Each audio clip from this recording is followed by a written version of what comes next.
ఓం శుక్లాం భరధరం విష్ణుం సస్వర్ణం చతుర్భుజం ప్రసన్నవదనం ధ్యాయేత్ సర్వ విఘ్నోపశాంతయే అని స్వామివారి నమస్కారం చేసుకుని మన మనుస్మృతిలో సన్యాసం గురించి తెలుసుకుంటూ వెళ్తూ ఉన్నాము.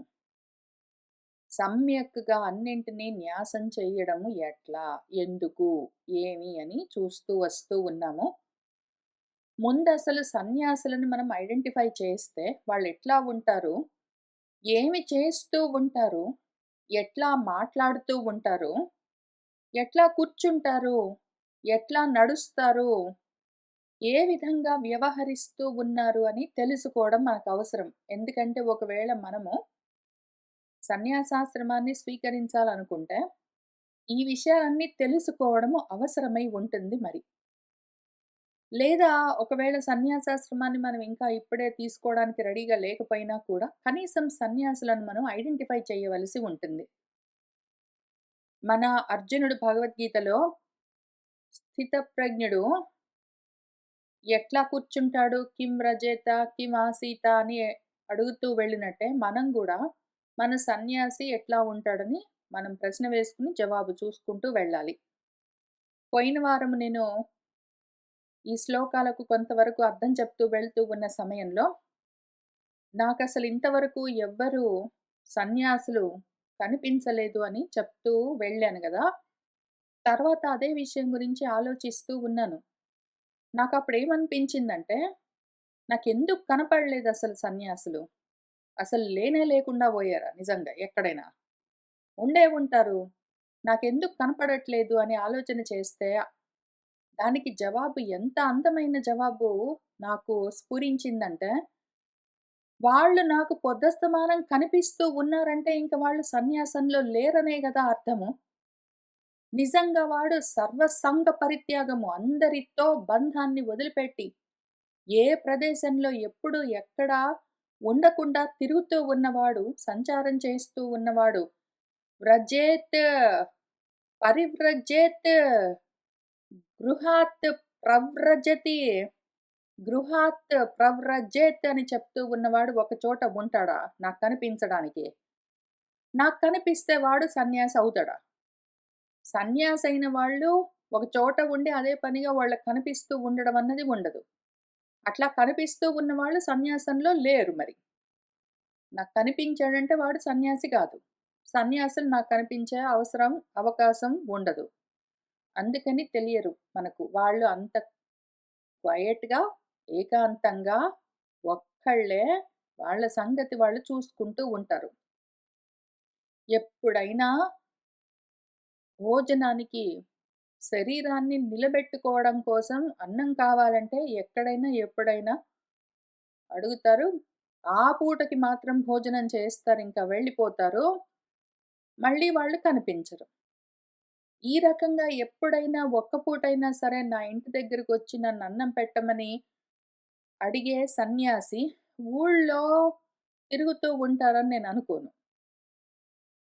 కాబట్టి అందుకని ఆ కారణానికి మనకు సన్యాసులు కనపడే అవకాశాలు చాలా అల్పంగా ఉంటాయి.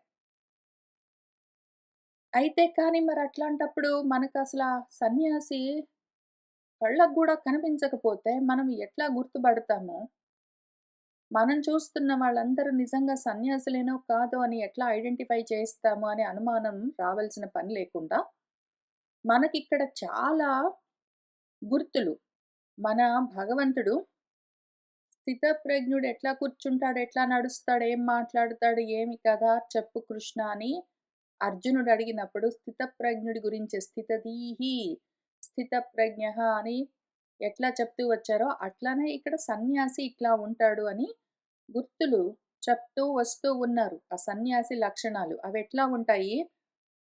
మన సన్యాసులు ఎవరితో సంగం పెట్టుకోరు. ఏ వస్తువులతో సంగం పెట్టుకోరు. ఏ కర్మలతో సంగం పెట్టుకోరు. ఏ ప్రతిఫలాలు ఆశించరు. ఒక్కళ్ళే ఉంటారు. చాలా మందితో కూడి ఉండడం అన్నది ఉండదు. ఎవ్వరితో గొడవలు పెట్టుకోరు. ప్రాపంచికమైన విషయాలు వేటితో సంబంధం లేకుండా ఉంటారు. వాళ్ళసలు మౌనంగా ఉంటారు. ఎవ్వరితో అనాత్మల గురించి అసత్ ప్రసంగాలన్నీ చెయ్యరు. ఎప్పుడైనా వాళ్ళు మాట్లాడితే గూడా సత్ గురించి మాత్రమే, పరబ్రహ్మం గురించి, ఆత్మ గురించి మాత్రమే మాట్లాడుతారు. ఈ విధంగా ఉన్నవాళ్ళెవరున్నారో, వాళ్ళ మాటలెట్లా ఉంటాయి అంటే, ఎప్పుడూ సత్ గురించే మాట్లాడతారు. అసత్ విషయాలు, ప్రాపంచికమైన విషయాల గురించి వాళ్ళు మాట్లాడరు. కాబట్టి అసత్ విషయాలు, ప్రాపంచిక విషయాలంటే ఎవరైనా వింటారు, మాట్లాడతారు ఎక్కువగా. ఆత్మ గురించి మాట్లాడతానంటే వినేవాళ్ళు తక్కువుంటారు గాబట్టి, వీళ్ళు ఎక్కువగా మౌనంగానే ఉంటారు. వాళ్ళెప్పుడు ఆత్మస్థితిలోనే ఉంటారు. వాళ్ళలో వాళ్ళే ఉంటారు గాబట్టి, వాళ్ళు మౌనంగానే ఉంటారు. అది వాళ్ళ మాట. వాళ్ళ చేత ఎట్లా ఉంటుంది, దేనితో సంగముండదు. ఏ కర్మలు చెయ్యరు. కేవలం భోజనం కోసం ఎప్పుడైనా, ఎక్కడైనా అవసరమైనంత వరకు ఆ పూటకి భిక్ష పుచ్చుకుంటారు. ఇవి వాళ్ళ మాటలు, వాళ్ళ చేతలు. ఈ 2 లక్షణాలను చూసి వాళ్ళు సన్యాసా? కాదా? అని మనం ఐడెంటిఫై చేయొచ్చు. అయితే ఈ 2 వదిలిపెట్టి మిగిలినవేవైనా గుర్తులు, చిహ్నాలు, లక్షణాలు కూడా కనిపిస్తూ ఉంటే మనం చూస్తూ ఉంటాము. నామము, రూపము, వేషము, భాష అని 4 విధాలుగా ఉన్న వాటిని చూపించే వాళ్ళుంటారు. వాళ్ళ నామము అంటే వాళ్ళ పేర్లు. పేర్లు గూడా సన్యాసులకు ఉండవలసిన లాంటి పేరే కనిపిస్తుంటుంది. నామము అంటే బొట్లనుకోండి. అవి కూడా సన్యాసులు పెట్టుకునేలాంటి బొట్లన్నీ కనిపిస్తూ ఉంటాయి. రూపము చూస్తే సన్యాసిలాగా కనిపిస్తూ ఉంటాడు. నామరూపాలయిపోయిన తర్వాత వేషభాషలు. వేషం ఎట్లా ఉంటుంది అంటే, కాషాయ వస్త్రాలు ధరించడము మొదలైనవన్నీ ఉంటాయి. భాష ఎట్లా ఉంటుంది అంటే, అదే వేదంలోని విషయాలు, భగవత్ తత్వాల గురించే మాట్లాడుతూ ఉంటారు. అయితే అనాత్మల విషయాలు కూడా అందులో వినిపిస్తూ ఉంటాయి. కేవలము ఆత్మతత్వ విజ్ఞానం మాత్రమే ఉంటుంది అని చెప్పలేము. అయితే కొన్ని టెక్నికల్ టర్మ్స్ అన్నీ వాడుతూ ఉంటారు. ఈ రకంగా నామరూపాలతో, వేషభాషలతో ఉన్నవాళ్ళు ఉన్నా కూడా, మిగిలినవి మిస్ అయ్యాయనుకోండి. ఎవ్వరితో కలవకుండా ఏకాంతంగా ఉండాలి ఎల్లప్పుడూ. ఎప్పుడైనా ఒక్క పూట భోజనానికి ఎవరి దగ్గరికైనా వచ్చి పుచ్చుకొని భిక్ష వెళ్ళిపోవాలింకా. ఎవ్వరితో లౌకికమైన విషయాలు మాట్లాడడానికి ఉండదు. ఒకవేళ వాళ్ళెప్పుడైనా మౌనభంగం చేసుకొని, మనుషులతో మాట్లాడాలి అంటే మాత్రము ఆత్మ గురించి తప్ప ఇంకా వేరే దాని గురించి మాట్లాడరు. ఇవి మిస్ అయిన తర్వాత మిగిలిన చిహ్నాలు, గుర్తులు ఎన్ని ఉన్నా గూడా అవన్నీ బాహ్య ఆడంబరాలు. దానితో అటువంటి వాడు సన్యాసి అని మనము అనుకోవలసిన పని లేదు. దానికి ఎగ్జాంపుల్ ఎట్లా అంటే, ఒకడున్నాడు. వాడు వైట్ కోట్ వేసుకున్నాడు. స్టెతస్కోప్ తగిలించుకున్నాడు. ఏదో మెడికల్ టర్మినాలజీ మాట్లాడుతూ ఉన్నాడు. కాబట్టి కళ్ళద్దాలు గూడా పెట్టుకున్నాడు పాపం. కళ్ళద్దాలున్నాయి. చక్కటి మంచి బట్టలు వేసుకున్నాడు. వైట్ కోట్ వేసుకున్నాడు. స్టెతస్కోప్ పట్టుకున్నాడు. చికెన్ స్క్రాచ్ లాగా మనకు చదవడానికి కష్టంగా ఉన్నలాగా ఏదో రాస్తున్నాడు. మాటలు కొన్ని మెడికల్ వర్డ్స్ వాడుతూ ఉన్నాడు. కాబట్టి వీడు డాక్టర్ అని మనము అనుకోవచ్చు. వెంటనే చూడగానే వాడి వేషము, వాడి భాష, వాడి ఆకారము, వాడి పేరవి జూసి వాడు డాక్టర్ అని గూడా పెట్టుకున్నాడు. డాక్టర్ ఫలానా అని పెట్టుకున్నాడు పేరు. వాడి పేరు జూసాము, వాడి ఆకారం జూసాము, వాడి వేషం జూసాము, వాడి భాష జూసాము. ఓహో! వీడు డాక్టర్ అని మనం ఆటోమేటిక్‌గా అనుకుంటాము. అనుకున్న తర్వాత వెంటనే మనం నెక్స్ట్ ఏం చూడాలి? వాడు యాక్చువల్‌గా మెడిసిన్ ప్రాక్టీస్ చేస్తున్నాడా? డాక్టర్ అవ్వాలి అంటే వాడు తెల్ల కోటేసుకున్నాడా? స్టెతస్కోప్ పట్టుకున్నాడా? వాడేంటో కొన్ని మెడికల్ టర్మ్స్ వాడుతూ ఉన్నాడా? వాడి ఆకారం అట్లా ఉందా చూడ్డానికి? దాంతోటి అయిపోలేదు కదా! అవన్నీ ఎట్లా ఉన్నా సరే, ఉన్నా లేపోయినా వాడు యాక్చువల్‌గా మెడిసిన్ ప్రాక్టీస్ చేస్తున్నాడా? అవును చేస్తున్నాడు. అయితే వాడు డాక్టర్. మిగిలినవి బాహ్యమైన గుర్తులు, చిహ్నాలు ఉండొచ్చు, లేకపోవచ్చు. వాడు మెడిసిన్ ప్రాక్టీస్ చేస్తూ ఉంటే వాడు డాక్టర్. మెడిసిన్ ప్రాక్టీస్ చేస్తూ ఉన్న సమయంలో ఇవన్నీ బయటివి అవసరం అవ్వచ్చు ప్రాబబ్లీ. లేకపోయినా గూడా నష్టం లేదు. కానీ ఊరికే బయట మాత్రం ఉన్న ఈ ఆకారానికి లోపల వాడికి ఆ స్టఫ్ లేదంటే ఇంక వాడు కాదు అని ఎట్లా మనం తెలుసుకుంటామో, అట్లానే బాహ్యమైన చిహ్నాలన్నీ ఉన్నాయి. కానీ లోపల సర్వసంగ పరిత్యాగం చెయ్యలేదు. సర్వ కర్మ సన్యాసం చెయ్యలేదు. సర్వ సంకల్ప త్యాగం చెయ్యలేదు. సర్వ కర్మ ఫలాలను త్యాగం చెయ్యలేదు. అవన్నీ ఎక్కడివక్కడే ఉన్నాయి. అసలు సన్యాసం ప్రాక్టీస్ చేయట్లేదు. సన్యాసం ప్రాక్టీస్ చేసిన వాడు సన్యాసి. మెడిసిన్ ప్రాక్టీస్ చేస్తూ ఉన్నవాడు మెడికల్ డాక్టర్. సన్యాసం ప్రాక్టీస్ చేస్తున్నవాడు సన్యాసి. ప్రాక్టీస్ లేదు. ఊరికినే పేరు పెట్టుకొని తిరుగుతున్నాడు. చూడ్డానికి వేషం మాత్రం అట్లానే ఉంది అంటే వాడెట్లైనా డాక్టర్ గాదని మనకెట్లా తెలుస్తుందో, అట్లానే వీడు గూడా ఊరికనే బాహ్యమైన వేషంతోటి వాటితోటున్నాడు. లోపల ప్రాక్టీస్ లేదు గాబట్టి, సన్యాసం ప్రాక్టీస్ చెయ్యట్లేదు గాబట్టి వాడు సన్యాసి కాదు అని తెలుసుకోవచ్చు. చాలా సులువు. మనమసలు అనుమానించవలసిన అవసరమే లేదు. మరైతే ఆ సన్యాసి బయట నుంచి చూస్తే ఇట్లా ఉంటాడు. వాడెంతసేపు సత్ గురించి మాత్రమే మాట్లాడతాడు. వాడెంతసేపు సత్తుతో సాంగత్యం పెట్టుకొని అసత్తు మొత్తం వదిలిపెట్టి ఉంటాడు. ఈ రకంగా ఉన్నవాడిని మనము ఇంకా సింపుల్‌గా ఎట్లా అర్థం చేసుకోవచ్చు అంటే ఇంకొక ఎగ్జాంపుల్ చూద్దాం. ఈ డాక్టర్ ఎగ్జాంపుల్ లాగా ఇంకొక ఎగ్జాంపుల్ చూద్దాము. ఇప్పుడు ఒక మనిషి ఉన్నాడనుకోండి. వాడు పలానా ఊళ్ళో ఉన్నాడు. వాడేదో ఉద్యోగం చేస్తున్నాడు. వాడేదో పెళ్లి చేసుకున్నాడు. పిల్లల్ని కన్నాడు. పెంచుతున్నాడు. ఏంటో చేస్తూ ఉన్నాడు. వాడు నేనెప్పటికి ఇక్కడే ఉంటాను అనుకున్నాడనుకోండి ఆ ఊళ్ళో. ఇంక ఈ ఊళ్ళో నేను సెటిల్ అవుతున్నాను అని వాడు ఫిక్స్ అయ్యాడనుకోండి. నేను ఈ ఊళ్ళోనే పుట్టి పెరిగాను. ఇక్కడే ఉద్యోగం తెచ్చుకున్నాను. ఇక్కడే సెటిల్ అయ్యాను. పెళ్లి గూడా చేసుకున్నాను. నా భార్య గూడా ఇక్కడే ఉద్యోగం చేస్తూ ఉంటుంది. పిల్లలు కూడా ఇక్కడే బడిలో చదువుకుంటున్నారు. నేనింక ఇక్కడే ఉంటాను. ఇంకిక్కడి నుంచి నేనెక్కడికి రిలొకేట్ అవ్వను. ఇంకెక్కడికి షిఫ్ట్ అయ్యేదేం లేదు. ఇదే ఇంట్లో ఉంటాను. ఇక్కడే ఉంటాను అనుకున్నవాడు, వాడి మనస్థితి అట్లా ఉంది గాబట్టి, వాడు బయట ఎట్లా ఉంటాడు? బాహ్యంగా వాడి చేష్టలు, వాడు అందరితో కలవాలని కోరుకుంటాడు. అందరితో కలుస్తూ ఉంటాడు. సంబంధ బాంధవ్యాలన్నీ పెట్టుకుంటాడు. అట్లానే వస్తువులన్నీ కూడబెట్టుకుంటూ ఉంటాడు. ప్రతి వాళ్ళని పలకరిస్తూ ఉంటాడు.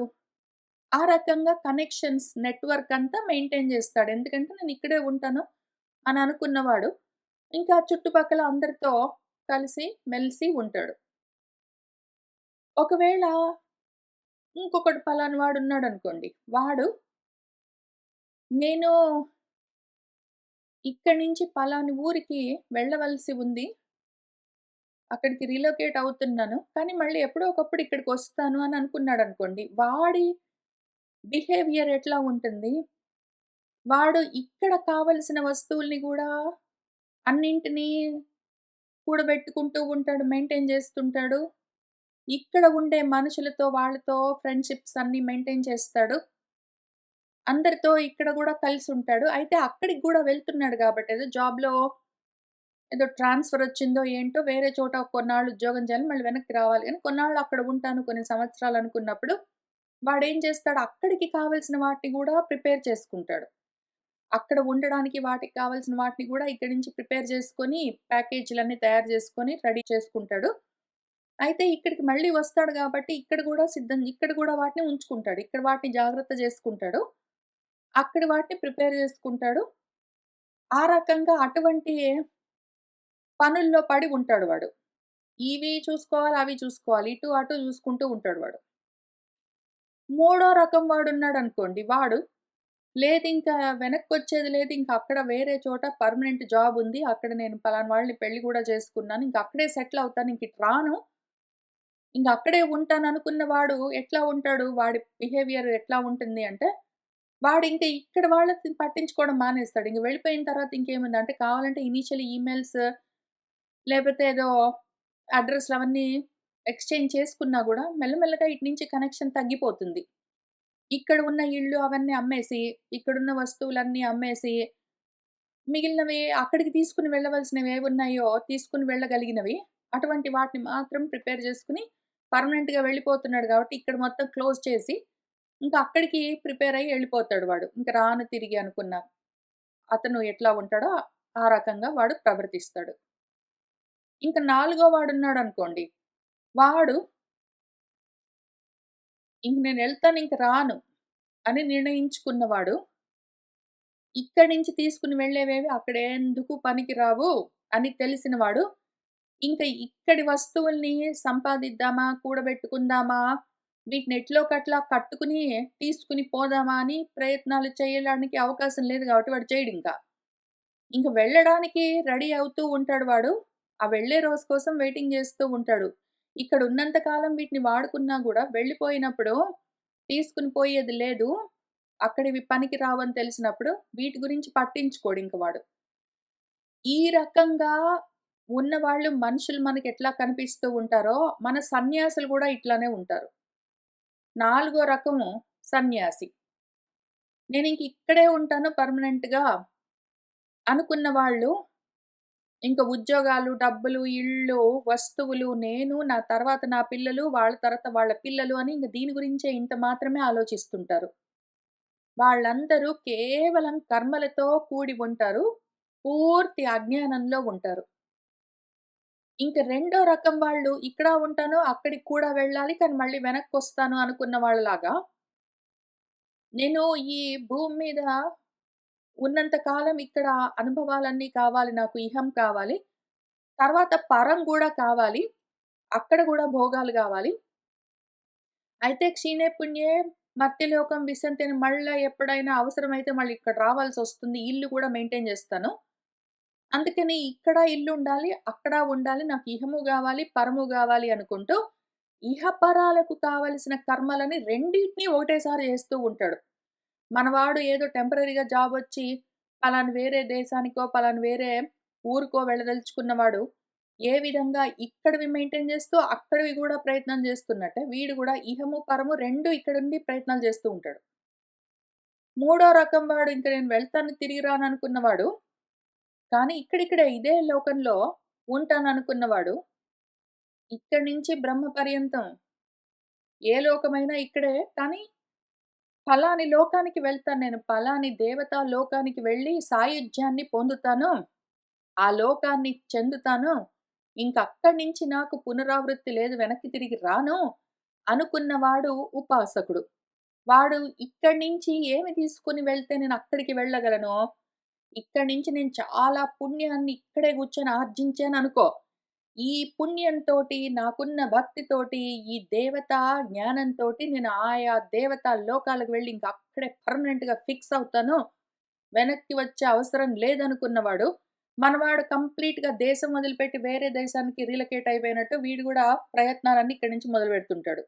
ఇక్కడ ఉన్నంత కాలం వీటిని అనుభవిద్దాము.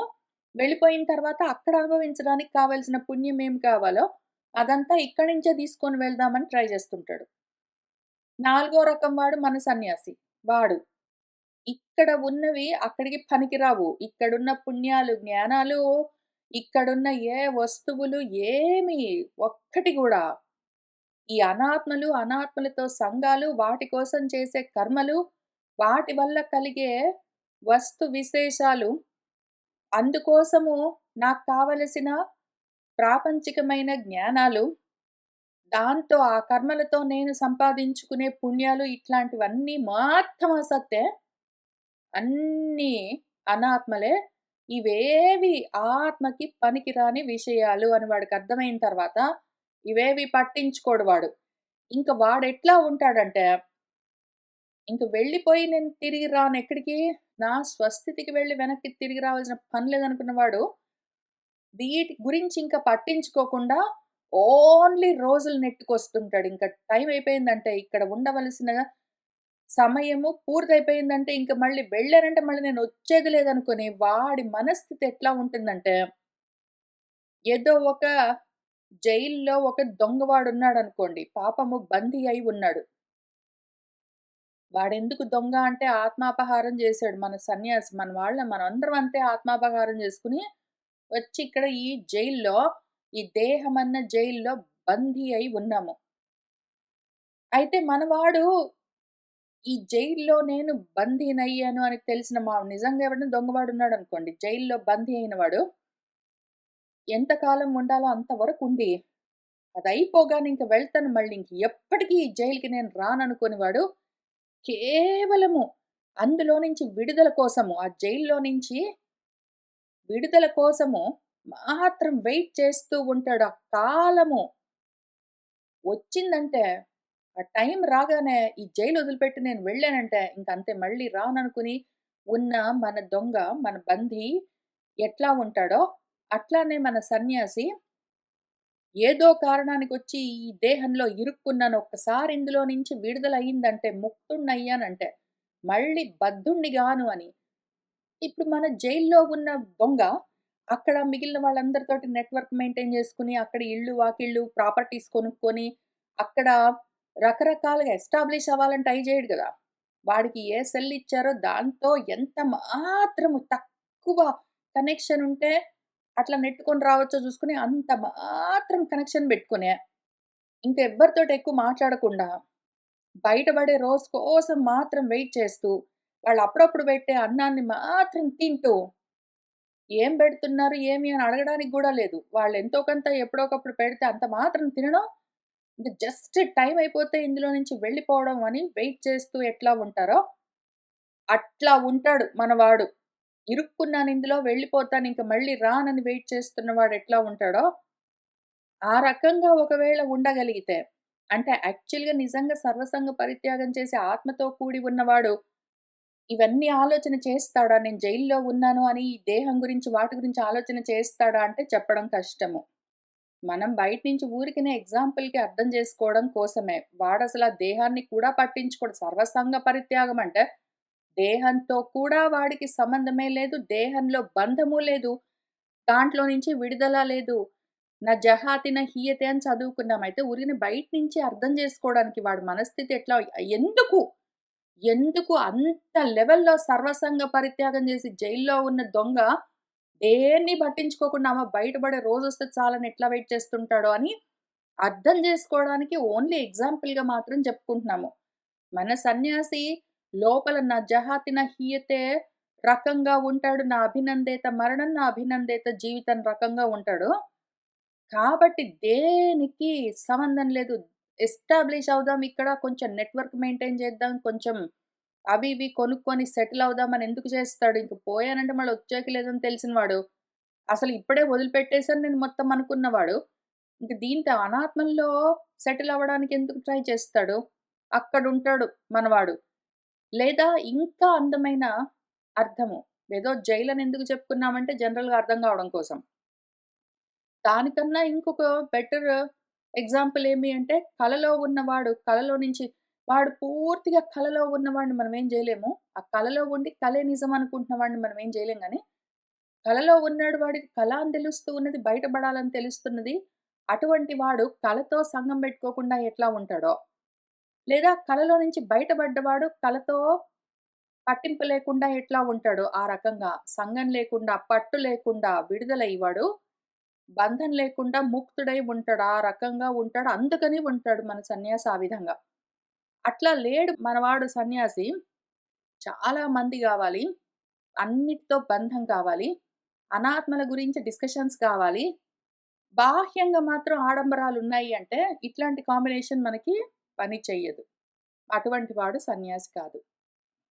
మిగిలిన వాళ్ళందరూ లాస్ట్ వాడు ఇంక వెళ్ళిపోతాను, తిరిగి రాను అని తెలిసిన వాడు సన్యాసి ఆ విధంగా ఉంటాడని చెప్పుకున్నాం గదా!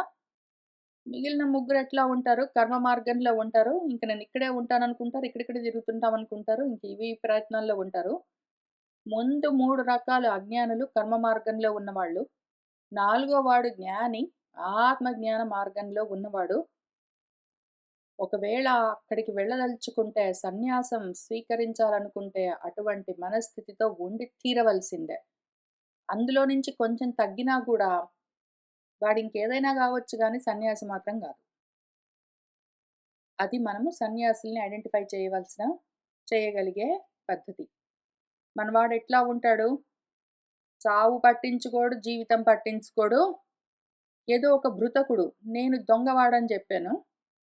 జైల్లో బందీ అయిన దొంగవాడు ఆ కాలమొస్తే బయటపడిపోవచ్చు, విడుదలైపోతాను అని వెయిట్ చేస్తూ ఉన్నట్టే, మన సన్యాసి కూడా ఇక్కడ కాలం ఏవ ప్రతీక్షేత, కాలం కోసం ఎదురు చూస్తూ ఉంటాడు. ఆ దేహము ఆ కాలానికి కట్టుబడి నడుస్తూ ఉంటుంది. ఆ దేహము ఆ కాలమొస్తే పడిపోతుంది అని ఆ కాలం కోసం చూస్తుంటాడు అంతవరకే. ఇంకా దృష్టిపూతం పాదం న్యసేత్, వస్త్రపూతం జలం పిబేత్, మనఃపూతం సమాచరేత్, సత్యపూతాం వాచం వదేత్ అన్నదానికి అర్థం చూసుకుందాము. దృష్టిపూతం పాదం న్యసేత్ అంటే నువ్వు కాలెక్కడ వేస్తున్నావో చూసుకుని అడుగు వెయ్యి అని జనరల్‌గా అర్థము. వస్త్రపూతం జలం పిబేత్ అంటే ఏదో వస్త్రాన్ని అడ్డం బెట్టుకుని నీళ్లు తాగు అని. సత్యపూతం వాచం వదేత్ అంటే నిజమే చెప్పు అని. మనఃపూతం సమాచరేత్ అంటే మనసు శుద్ధిగా ఉంచుకుని ఏవైనా కర్మలు చెయ్యి అని దానికర్థం. ఇప్పుడు దీనికి అసలు సన్యాసి పరంగా ఎందుకంటే మనమున్నది సన్యాస ప్రకరణం గాబట్టి, సన్యాస పరంగానే, సన్యాసి పరంగానే అర్థం చూద్దాము. ముందు మనఃపూతం సమాచరేత్ ఇక్కడి నుంచి స్టార్ట్ చెయ్యి. ఒకవేళ శారీరక యాత్ర కోసము శారీరకమైన కర్మలు, దైహిక కర్మలు జరగవలసి వస్తే కూడా, నీ మనసును ఆ కర్మలతో తగులుకోకుండా ఉండేట్టు చూస్తూ ఆ కర్మల్ని సమాచరం చెయ్యి. కర్మలు చేస్తూ ఉన్న సమయంలో నీ మనసుని ఆ కర్మలకు తగిలించకు. ఆ రకంగా మనసుని శుద్ధిగా సెపరేట్‌గా కర్మలకు వేరుగా ఉంచి, నువ్వు దేహంతో జరుగుతున్న కర్మల్ని చూస్తూ వెళ్ళు అని మనఃపూతం సమాచరేత్ అన్నదానికి అర్థం. మనసుని కర్మలకు తగిలించకు. అదే గదా! అసలు ఫస్ట్ ఫండమెంటల్ బేసిక్ రూల్ అది మనకు. సర్వకర్మ పరిత్యాగం అంటే ఏమి? మనసా సర్వ కర్మలు నిజంగా యాక్చువల్‌గా శరీరం కర్మల్ని వదిలిపెట్టలేదు. నిజంగా యాక్చువల్‌గా శరీరము కర్మల్ని పూర్తిగా వదిలిపెట్టలేదు. ఎందుకంటే శరీరానికి ధర్మాలుంటాయి. కాబట్టి శరీరం ఏవో కర్మలు చేస్తూ ఉంటుంది. అయితే శరీరము దేహం చేస్తున్న కర్మలన్నీ నేను చేస్తున్నాను అనుకున్నావంటే మాత్రం నువ్వు సన్యాసివి గావు. నువ్విప్పుడేం చెయ్యొచ్చు, ఆ దేహం చేత కర్మలు జరుగుతూ ఉంటే, వాటికి నాకు సంబంధం లేదు అని ఒకవేళ అనుకుని, నీ మనసుని ఆ కర్మలకి తగులుకోకుండా వేరుగా ఉంచావంటే, అప్పుడు నీ మనసుని శుద్ధిగా ఉంచుకుంటావు. కర్మలవే జరుగుతూ ఉంటాయి. ఆ విధంగానే నీ ఆచరణ ఉండాలి. సన్యాసి ఎట్లా చరిస్తాడండి గురువుగారు అని అడిగితే, ఇట్లా ఉంటుంది వాడి ఆచరణ. ఆ తర్వాత సత్యపూతాం వాచం వదేత్ అంటే నిజమే జెప్పాలి అని గాదు. అంత మాత్రమే గాదు. వాడు ఏ వాక్కు మాట్లాడినా అది సత్ గురించే అయి ఉండాలి. మన శుకుల వారొచ్చి కూర్చుని అంతసేపు మన పరీక్షితుతోటి మాట్లాడింది పూర్తిగా ఓన్లీ సత్ గురించి మాత్రమే. అసత్ విషయాలు, లౌకికమైన విషయాలు ఆయన మాట్లాడలేదు. మాట్లాడింది ఓన్లీ సత్యం గురించి. సత్ గురించి. ఆ విధంగానే ఉండాలి. మన సన్యాసి లౌకికమైన విషయాల గురించి మాట్లాడుతున్నాడంటే, నిజంగా సన్యాసి కాదు అని అర్థం. సన్యాసంలో లేడు అని అర్థం. ఈయన సన్యాసి అని మనకెట్లా తెలుస్తుంది అంటే, ఆయన అయితే సత్ గురించి మాట్లాడతాడు. లేదా అసలు మౌనంగా ఉంటాడు. కాబట్టి ఆ విధంగా నీ వాక్కులన్నీ సత్యంతో పునీతము. వాటితో పూత పూసినట్టు మొత్తము సత్యం పూత పూసినట్టు నీ మాటలకంతా చుట్టూ లోపల బయట అంతా సత్యం గురించే ఉండాలి. సత్యాన్ని వదిలిపెట్టి నువ్వు మాట్లాడావంటే నువ్వు సన్యాసివి గావు. తర్వాత వస్త్రపూతం జలం పిబేత్. వస్త్రం అంటే వసనము. వాసనలు. వాటితో కూడుకుని ఉన్న జలం అంటే జ్ఞానము నీకు పనికిరాదు. నీ జ్ఞానము వాసనాక్షయమైపోయి అంటే కర్మ వాసనలు లేకుండా ఎందుకు? ఇక్కడ ఆల్రెడీ నీ మనసుని కర్మలకి తగులుకోకుండా పక్కకి తప్పించేసావు గాబట్టి, కర్మ వాసనలు లేకుండా క్షయమైపోయి ఉన్న ఏ వాక్కులున్నాయో అందులో నుంచి మాత్రమే నువ్వు జ్ఞానాన్ని గ్రహిస్తూ ఉండాలి. ఆ విధంగా గ్రహించిన ఏ జ్ఞానమున్నదో ఆ చూపు, దృష్టి దానితో కూడి నీ పాదాలు నువ్వు ఏదైనా సరే అర్థం గురించి ఆలోచిస్తున్నావంటే అదెప్పుడు జ్ఞానపరమై ఉండాలి. జ్ఞానంతో కూడి నీ అర్థం ఉండాలి. నీ అర్థము ధర్మార్థ కామాలన్న త్రివర్గంలోని అర్థంతో సంబంధం లేకుండా ఉండాలి. నీ అర్థం ఎట్లా ఉండాలి అంటే ధర్మార్థ కామ మోక్షాల్లో మోక్షం నీ పరమార్థం గాబట్టి ఆ పాదం అంటే పదాల్లో నుంచి వచ్చేది పాదం అర్థం ఎప్పుడైనా సరే జ్ఞానంతో నిండి ఉండాలి. ఆత్మ జ్ఞానంతో నిండి పరమార్థ దృష్టితోటే ఉండాలి నువ్వు.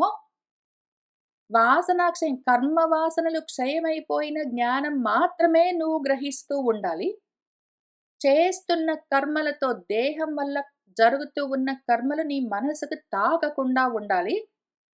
నీ మనసెప్పుడు సత్తునే తగులుకుని ఉంటుంది గాబట్టి, నీ వాక్కుల నిండా ఆ సత్తు మాత్రమే ఉండాలి. ఈ 4 కండిషన్స్ ఒకవేళ కూడి వచ్చాయంటే మాత్రమే నువ్వు సన్యాసి. లేకపోతే మాత్రం అక్కడికి వెళ్ళడం కోసం వీటిని సాధించడం మొదలుబెట్టాలి. నువ్వు ఇవన్నీ ఆల్రెడీ ఆచరిస్తూ ఉన్నావు లేదా ఇవన్నీ నువ్వు పాటిస్తూ ఉన్నావు అంటే నువ్వు సన్యాసి. ఇవి అంతంత మాత్రంగా ఉన్నాయి అంటే సన్యాస మార్గంలో ఉండిండొచ్చు. అందుకోసం నువ్వు ఇంక కొంచెం నీ ప్రాక్టీస్, అభ్యాసం తీవ్రతరం చేయవలసి ఉంటుంది. ఈ 4 ఒకవేళ ఎప్పుడైతే పూర్తవుతాయో ఇంకప్పుడు నువ్వు దేహంతో సంబంధం లేదు. ఎప్పుడో ముక్తుడివి. నువ్వెప్పుడో ఆత్మస్థితిలో ఉన్నవాడివి అని అర్థం. అది మన సన్యాసిని మనం గుర్తించే పద్ధతి. ఎందుకంటే మనం సన్యాసి అయితే మనకి అనుమానం రాదు.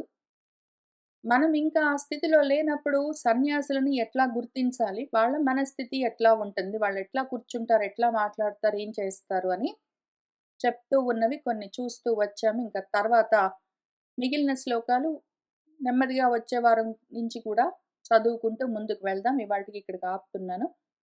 సర్వం శ్రీకృష్ణ పరబ్రహ్మ పాదారవిందార్పణమస్తు.